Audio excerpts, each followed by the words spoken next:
мегӯянд, ки қиматтарин бозёфти инсон дар зиндагӣ вақт аст. вале дар зиндагии мо муайян шудааст, ки мо вақтро гуногун истифода мекунем. барои бархеҳо вақт намерасад то кори пешакардаи хешро ба итмом расонанд, вале бархеи дигар намедонанд, ки вақти хешро чӣ гуна сипарӣ созанд. бинандаи азиз, салом. барномаи навбатии қатраи аз илм аст ва мо боз пиромони яке аз бахшҳои илмӣ бо шумо суҳбат меорем. меҳмони навбатии мо ҳастанд Шафқат Пулатов, номзади илмҳои техникӣ, устоди донишгоҳи аграрии Тоҷикистон. шуморо ба барнома хайрамақдам мегӯям. мавзӯе ки мехоҳем бо шумо суҳбат намоем, ин обёрии заминҳо мебошад. маълум аст, ки Тоҷикистон кишвари кишоварзӣ ҳаст ва қисмати бештари мардуми мо аз ҳисоби кишту кор ба сар мебаранд, яъне ки заҳмат мекашанд, маҳсулот ба даст меоранд ва зиндагии хешро обод мекунанд. ва аз нигоҳи илмӣ бошад, чӣ гуна истифода намудани об дар заминҳои киштӣ яке аз масъалаҳои асосӣ дар назди чӣ мутахассисон ва чӣ олимон меистад. имрӯз ҳамин вазъ чӣ гуна аст ва чӣ асос гузошта метавонад дуруст истифода намудани об дар заминҳои кишт? ташаккури зиёд.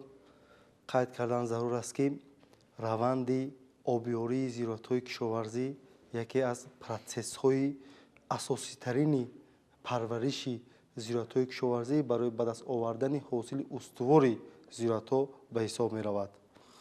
ва тибқи маълумотҳои фонди замини ҷумҳурии Тоҷикистон ба ҳолати 1 январи соли 2018 дар ҷумҳурии Тоҷикистон масоҳати заминҳои обёрӣ ба 757 000 гектар баробар аст. заминҳои потенсиали обёришавандаи ҷумҳурии Тоҷикистон бошад ҳамагӣ ба 1 536 000 гектар арзёбӣ карда шудааст. ва яке аз мақсадҳои ҳадафҳои асосии ҳукумати ҷумҳурии Тоҷикистон ин таъмини амнияти озуқавории кишвар мебошад.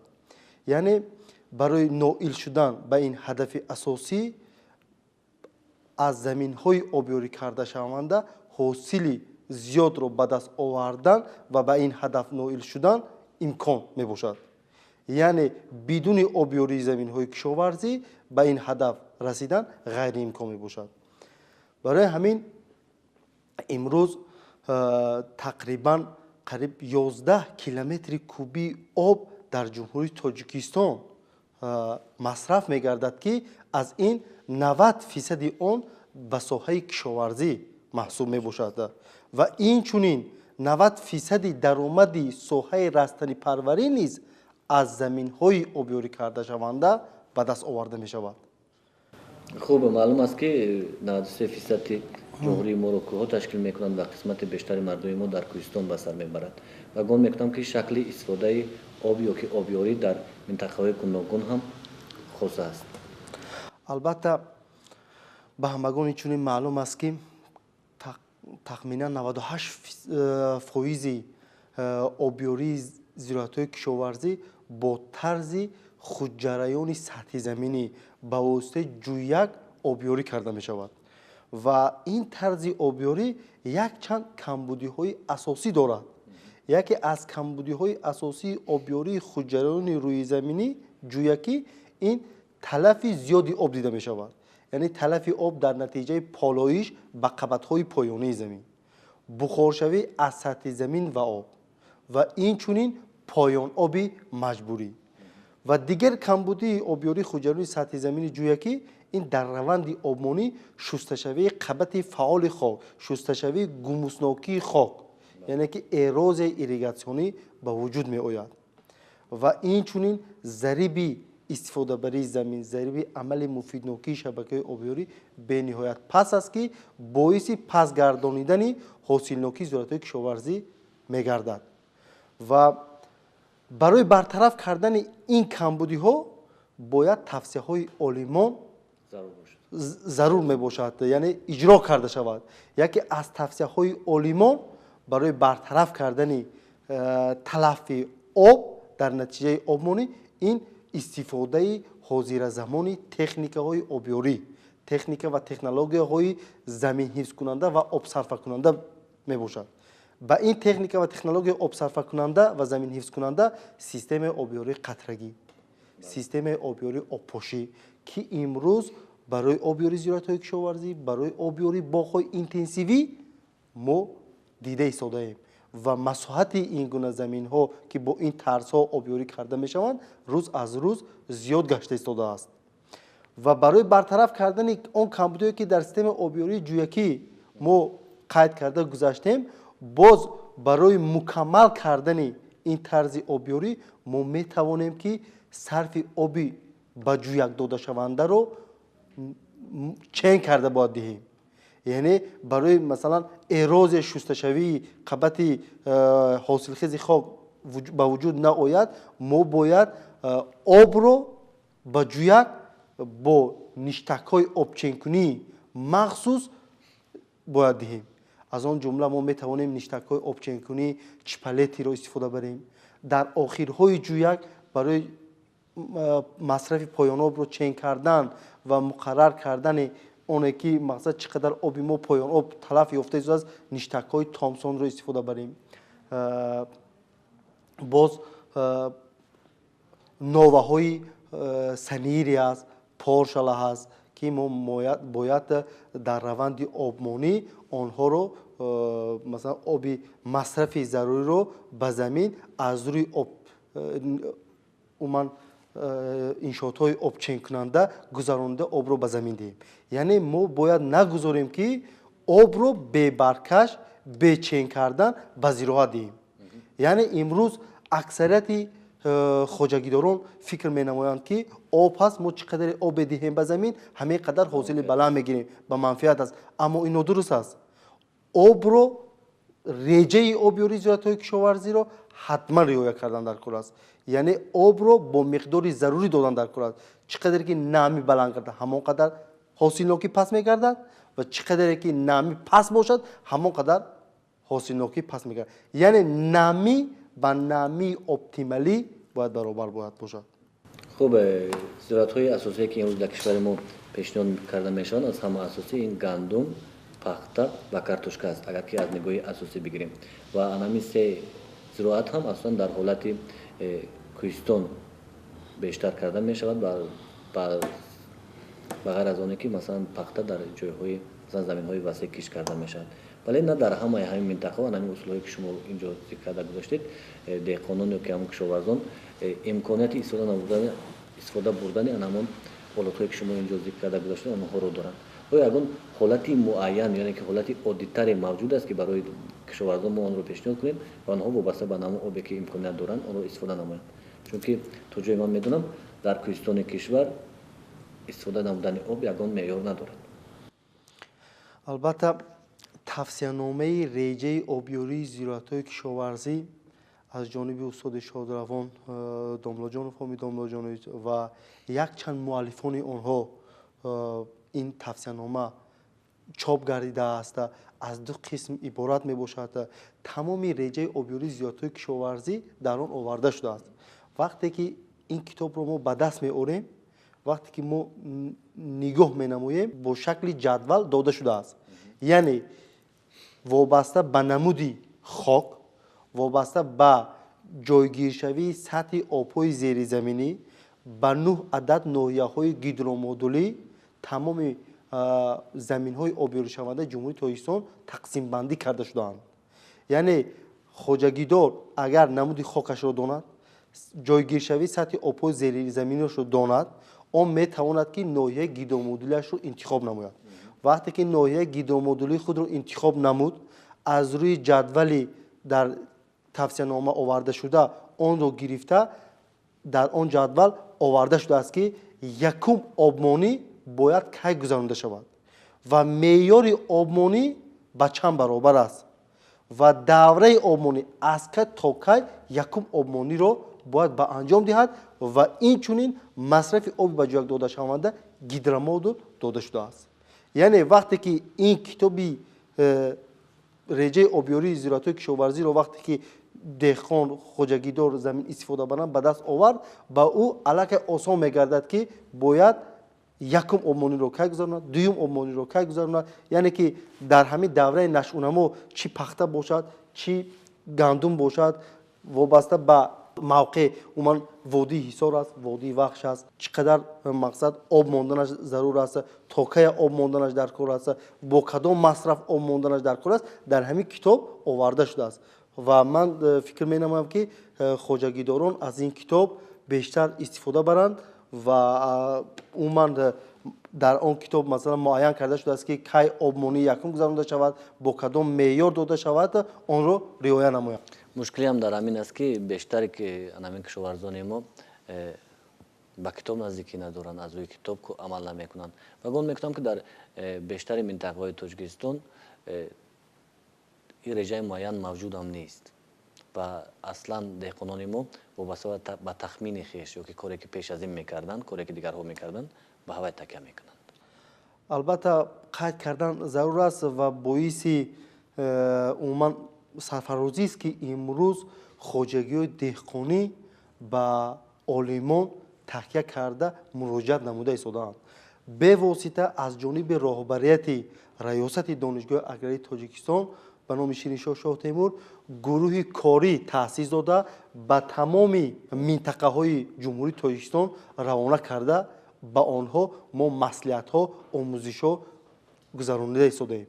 مخصوصا به ولایت ختلان، ولایت سوخت، ناحیه تابع مرکز رفته عموما دایر به آبیاری زراعت‌های کشاورزی، دایر به پرورش زراعت‌های کشاورزی، دایر به طرز درست مبارزه بر ضد حشرات‌ها، دایر به انتخاب تخمی عالمان گروه کاری در دانشگاه تشکیل کرده به خواجگیداران رفته مصلحت‌های خود رو توصیه‌هایی که در نتیجه کارهای علمی تحقیقاتی خود به دست آوردند به آنها البته رسانیدند و این روند ادامه دارد و آنها نیز خواجگیداران با ما همیشه در تماس هستند، با ما آمده مراجعت می‌نمایند ما چگونه آبیاری نماییم، کدام از تکنولوژی آب صرفه کننده رو استفاده بریم.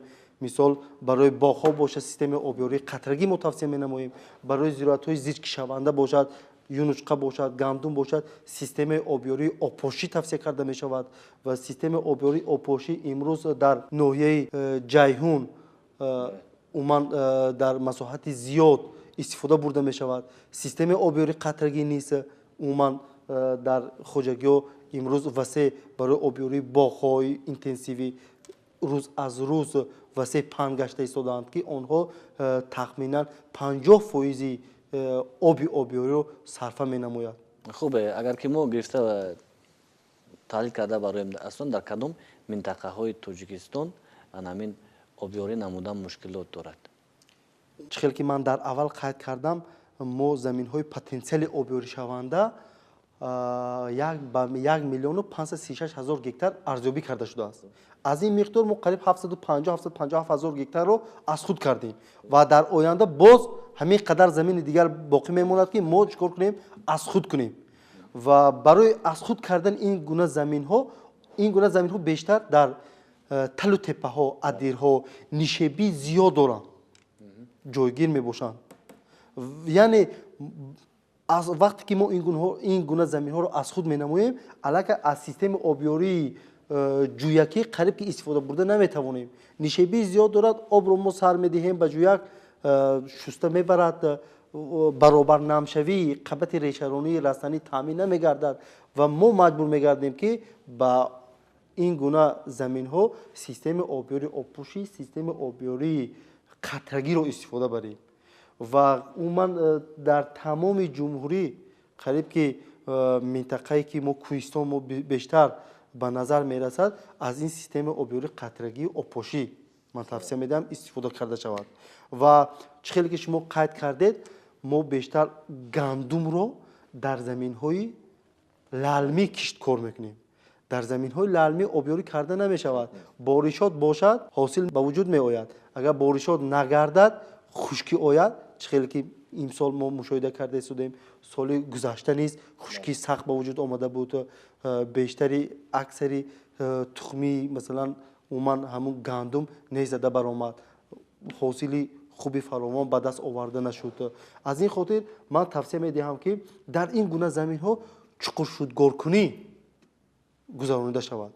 یعنی چقور شودگار کنی برای عموما همون بارشات هایی که با وجود می آید برای ذخیره کردن در قبط های پایانی زمین در قبط های فعال قو ذخیره کردن چقور شودگار کنی гузаронида шавад. Вақте ки мо чуқуршудгоркунӣ менамоем, обҳои боришотҳое ки ба вуҷуд меоянд дар ҳамон қабат ҷойгир мегарданд. Чуқуршудгоркунӣ бе гардиш гузаронида шавад. яъне ки вақте ки чуқуршудгоркунӣ дар масофаи 40 сантиметр 50 сантиметр ё 60 сантиметр мо мегзаронем, мо ба гардиш яъне ки мо гардиш намедиҳем хокро. вақте ки гардиш диҳем, дар ин ҳолат қабати ҳосилхези хок ба поён рафта, қабати ки ҳосилхез нест ба боло мебарояд. барои ҳамин ҳам мо бояд ба гардиш роҳ надиҳем, яъне ки чуқур нармкунӣ, яъне ки нарм карда, мулоим карда, ково кардан лозим аст ки ҳамин боришотҳоро захира намоем. ва инчунин боз дигар тавсияи ман дар он аст ки мо кӯшиш намоем ки обҳои боришотиро дар ин гуна заминҳои лаълмӣ ба мисли ҳавзҳо ҷамъоварӣ намоем.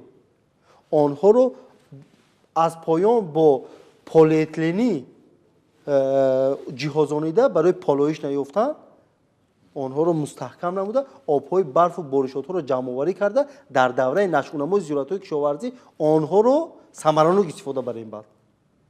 барое ки дар заминҳои лаълмӣ сарчашмаи об бениҳоят дур ҷойгир аст. яъне онро интиқол кардан ба воситаи каналҳо ё ба воситаи пойгоҳҳои насосӣ ки барқ лозим аст, дастрасӣ аксари хоҷагиҳо дастрасӣ надоранд. дар ин хотир аз ҳама бештараш ҳамин обҳое ки масалан боришотҳое ки ба вуҷуд меоянд, онҳоро мо ҳаракат намоем, як миқдори камам бошад ҷамъоварӣ намоем, ки аз поён полиэтилен карда бухор, аз боло боз рӯи пӯш карда бухор нашавад. ва дар давраи нашъунамо мо метавонем он обҳое ки мо ҷамъоварӣ кардем каму беш ба зироатҳо барои нашъунамо ёфтан, барои хушк нагардидан, барои ҳосили устувори зироатҳои кишоварзиро ба даст овардан, онҳоро мо истифода намоем. яъне ки мо бештар кӯшиш кунем ки ҳамин обҳои табиие ки ҳастанд онҳоро истифода. албатта дар заминҳои лаълмӣ обҳои гардише ки аз ҳисоби боришо мешавад. беҳтарин. хуб, то ҷое ки мо медонем дар бештари қисматҳои Тоҷикистон як замоне анамин чун шумо гуфтед каналҳо буданд ва об тариқи қувваи барқ дастрас карда мешуд, кашида мешуд. имрӯз қисмати бештари онҳо фаъолият намекунанд. яъне ё барқ нест ё каналҳо тоза нашуданд. мушкилот яъне дар сурати дар ҳамин бахш бештар ба назар гирифта мешавад. ба ҷуз оне ки мо қисмати қатрагӣ истифода мекунем, масалан аз обҳои боду борон истифода мекунем, ягон роҳҳои тозаи баҳри дубора ба кишт пешниҳод кардани мана ҳамин заминҳо пешниҳод шудааст, дубора обёрӣ кардани ҳамин заминҳо пешниҳод шудааст. чунки дар 10 солаи охир шояд бештар аз ин ҳам шумори заминҳое ки аз кор монданд аз ҳисоби оне ки оби ҷорӣ надоранд ё ки дастрасӣ ба об надоранд бештар аст дар Тоҷикистон. албатта доир ба масъалаи истифодабарии пойгоҳҳои насосӣ, ҳолати онҳо, агентии беҳдошти замин ва обёрӣ назди ҳукумати ҷумҳурии Тоҷикистон рӯз аз рӯз кӯшиш ба харҷ дода истодааст ки тамоми қисмҳои пойгоҳҳои насосиро иваз карда дар раванди нашъунамои зиёратҳои кишоварзӣ онҳо кори худро, фаъолияти худро идома диҳанд. яъне ба таъмир он таъмирҳоро имрӯз гузаронида истоданд. яъне таъмири ҷориро мо имрӯз мушоҳида менамоем дар тамоми пойгоҳҳои насосӣ. имрӯз бо тариқи ҳашар низ каналҳои дохили хоҷагӣ, каналҳои хоҷагӣ, қитъагӣ, ҷӯйборҳо имрӯз тоза карда шуда истодаанд ва пойгоҳҳои насосӣ низ таъмир карда барои мавсими обёрӣ аллакай омодагии хубро дида истодаанд. албатта ин ҳама ин бо дастгирии агентии беҳдошти замин ва обёрӣ назди ҳукумати ҷумҳурии Тоҷикистон ба роҳ монда шуда истодааст. шумо ягон рақами тахминан пешниҳод карда метавонед дар ҳамин 10-15 соли охир чанд қадар ҳамин заминҳо таъмин карда шуданд, ҳамин маконҳои обёрикунӣ таъмин карда шуданд? то ҷое ки ман хабар дорам шумори хеле кам аст. ба ҷуз оне ки мардуми маҳаллӣ каналҳои худро тоза мекунанд ё кӯшиш мекунанд, саҳми агентӣ хеле суст аст дар ин бахш. албатта ҳаст, факту далелҳо ҳастанд. вақте ки мо тақозо менамоем, яъне ки бо ҳамдигар муқоиса менамоем нисбати соли 2017, бинед ки соли 2017 масоҳати заминҳои обёришаванда ба 754 000 гектар баробар буд ва ба соли 2018 масоҳати заминҳои обёришаванда ба 757 000 гектар баробар гардид. яъне дар як соли охир агентии беҳдошти замин ва обёрӣ назди ҳукумати ҷумҳурии тоҷикистон зиёда аз 3000 гектарро аз худ карда ба гардиши кишоварзӣ ворид намуд. саломат бошед. Бинандагони азиз, дар суҳбати мо буданд Шафқат Пӯлодов, номзади илмҳои техникӣ, ҳамзамон устоди донишгоҳи аграрии Тоҷикистон. Мо суҳбат доштем пиромони обёрии заминҳо. Тоҷикистон макони асосии обҳои ҷорӣ дар минтақа ҳаст, вале ҳанӯз дар бахшҳои гуногуни ҳамин Тоҷикистон мушкилот дар обёрии заминҳо дида мешавад. Вале рӯз то рӯз ин мушкилот аз ҷониби мутахассисони соҳа бартараф карда мешавад ва мо низ умед мекунем ки ҳарчи бештар ин мушкилот бартараф гардад, то мо ба бахши тозаи чӣ омӯзиш, чӣ аз худ кардани ҳосили нав бирасем. То барномаи дигар шод бемонед.